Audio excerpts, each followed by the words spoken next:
Hey, what's going on, guys? It's me, Dr. Paranormal, and welcome back to episode 5 of Spooked podcast. Now, in today's episode, we are going to be talking about the infamous Warrens. There's been a lot of circulation out there. There still is, guaranteed through evidence, through Tony Spiro, Judy, even up into the latest people who currently own the museum, Matt and Elton. Now, Matt and Elton, they own the museum, but the items that are within the museum have been lent from Judy Warren for around, supposedly for 5 years. But the Warrens are the people that have inspired James Wan, the director of Saw, who ended up creating the Conjuring universe, which is based around the Warrens Investigations, which is from the Perrin family to the Enfield haunting, Smil haunting, which is the Conjuring Last Rites, which ended the universe in 2025 last year. But also one of their more popular cases we are going to be looking at is the Annabelle, and the history behind the actual Annabelle doll, how the Warrens got involved, but also the history behind the doll itself. So excluding Annabelle and the doll history, the breakdown is what Annabelle is called. So we're going to be exploring both of them subjects. But with their so we're going to be looking through the personal lives, their famous investigations, but let's start with the personal lives. Let's dive into that. Both of the works were intertwined with works of paranormal investigations that they've shared from when they were teenagers, and then they into their marriage for 60 years plus. They are portraying themselves as devout, or they did portray themselves as devout Catholics, Catholic demonologists, while maintaining their home up in Connecticut, literally next to the house. So their house is here, museum's here, and it's $3,000 to stay there. But as of right now, Matt and Elton mainly, he's moving the museum itself, which I think is ridiculous, to Salem. Now, why are you making a temporary setup? You've got paracons over in the US. You've got, it's already expensive enough as it is to go there for one night. By the way, the price, $3,000, this is Great British pounds. This is one night to use all the equipment, which I get, at the Warren Museum, but it's per team, so luckily it's not per night, which is good, but it's weird. So if you want to do 2 nights, they've not put that up there, but also, again, they have around 750 possible haunt artifacts, including Annabelle, including a lot of other things as well. Annabelle is the most famous one. I think there's a dinosaur there as well. They've got some new stuff in. I haven't really looked into the whole artifact side because I just want to talk about them and the Annabelle case as well. But Tony, he actually used to own this museum, but Judy Warren is actually owns this museum, but she's lent the artifacts to Elton and Matt, whereas Tony, he's continuing to do NESPA, which Lorraine started up.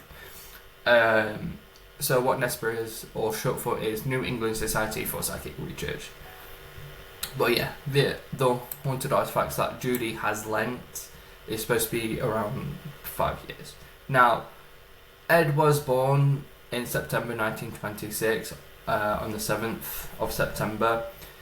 There's not pretty much much information on both of them, as there's no like school records or public records of that kind of earlier thing. But Ez started experiencing things around the age of 5, but over time it's made him believe in things as well. Same with Lorraine. She was also born in Bridgeport, Connecticut as well, on January 31st. But the difference between Ed and Lorraine is that she grew up in a heavily Catholic household, which meant a lot of the things that she was hearing and seeing influenced the more clairvoyant side down the line. But by the age of 12, this is where, again, clairvoyant, she started to see, and because her family was very heavily Catholic, they considered this sinful. Again, just like Ed, and as I've mentioned before, there's no detailed public records of the childhood and public records other than the stories that we have heard from Judy and Tony themselves. Now we're going to be looking into a couple of the films as well as the actual cases. Now we're going to be looking into the Amityville and the Annabelle case. Now the Amityville horror on 13th of November actually is based on a true story. Now, on 13th of November 1974, Ronald DeFeo ended up killing 6 of his family members at 112 Ocean Avenue in Amityville, New York. At court sentencing, he was convicted of 6 counts of second-degree murder and sentenced to 25 years to life. Where is it? Hold on, I lost my script. Yes, I'm reading off a script, but this is information that I've researched. 25 years to life. He ended up dying later in prison back in 2021. The house then actually remained empty for 13 whole months up until December 1975, so just over a year, where George and Kathy Lutz ended up moving in with Kathy's 3 children and their dog. Now, this home that they had purchased was low down, and they bought it for $80,000, and that much of included the DeFeo family's furniture.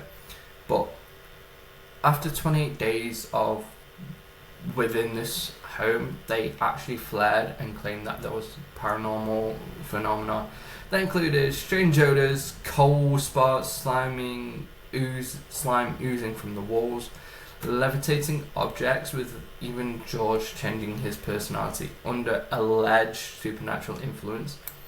There was also a local newspaper called Newsday that reported conflicting accounts. So basically what that means is a he said, she said kind of thing, with some friends confirming that the odd events was actually happening, while other people around were suggesting that there was financial problems, and the heating problem was the real main reason they left. Paranormal investigators, or the demonologist and sidekick Emma Warren, ended up visiting this house a year later in 1976 and claimed to have encountered a powerful demonic presence. But also they documented their experiences with video recordings and photographs with their involvement, which gave this case undeniability and credibility. But among skeptics, you've got to think as well, not a lot of this photos and things like that was schemed. and you know, it's quite hard to say, really, that it was actually all true. You know, skeptics have argued that it's all fabricated evidence, and you know, but when it was all brought to court, and the court records do show that in the later interviews that was made by the Lutz's family, they admitted a lot of the story was indeed fake, but there was a New York judge that remarked the book appeared to be a largely work of fiction, shaped by lawyer William Weber, who had discussed turning the story into a profitable venture. Now what that means is they wanted more profit from this book and that kind of thing.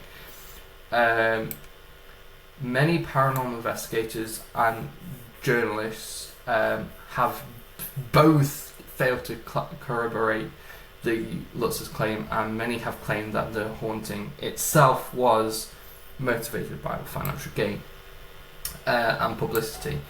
Now, again, this is just one of the many publicised stories out there, and I do want to say, when you look at these cases into depth, and it's like it makes you realise how people can do and claim things just for the sheer publicity.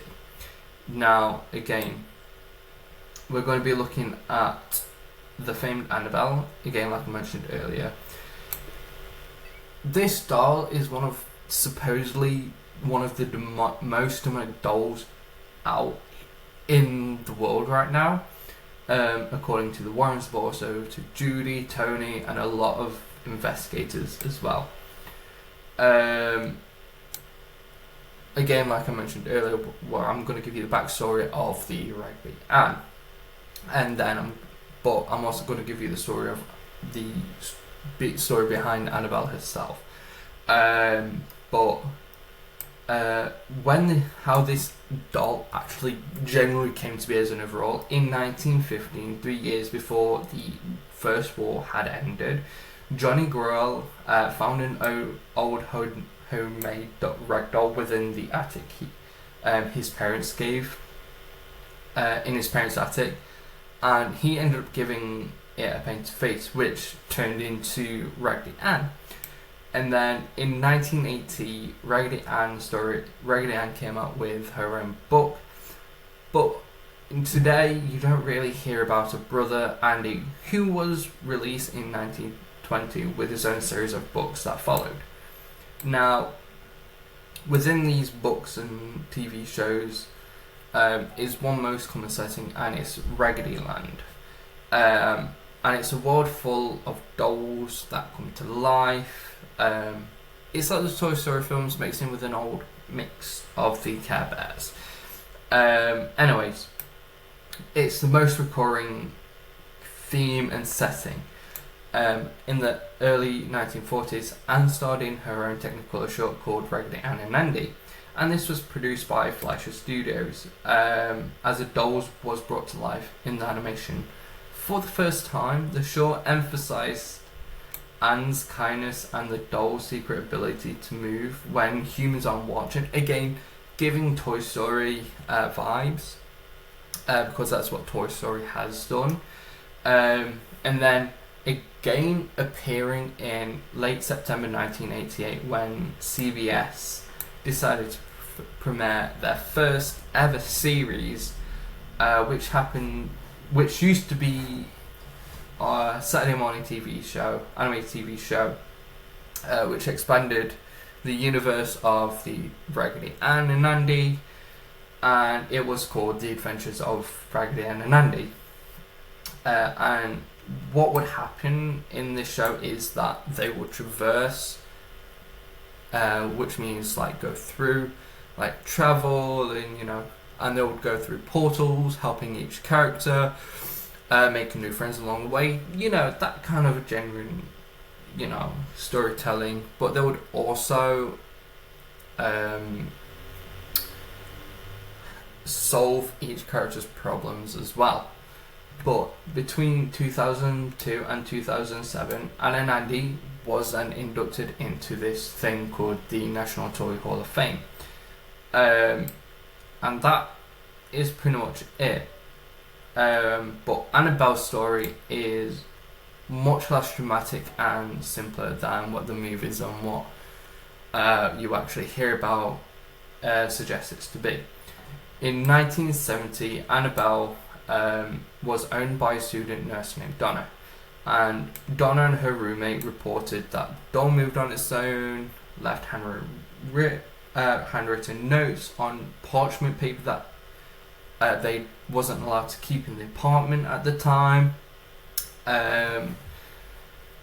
acted aggressively toward their friend Lou, who was included in the alleged scratches, moved positions, that kind of thing. And then a medium came apparently and told the nurses that this doll was inhabited by the spirit of the name Annabelle Higgins. But the Warrens later declared it was not a child spirit, but deemed as this demonic entity and using this doll as a conduit. Now, the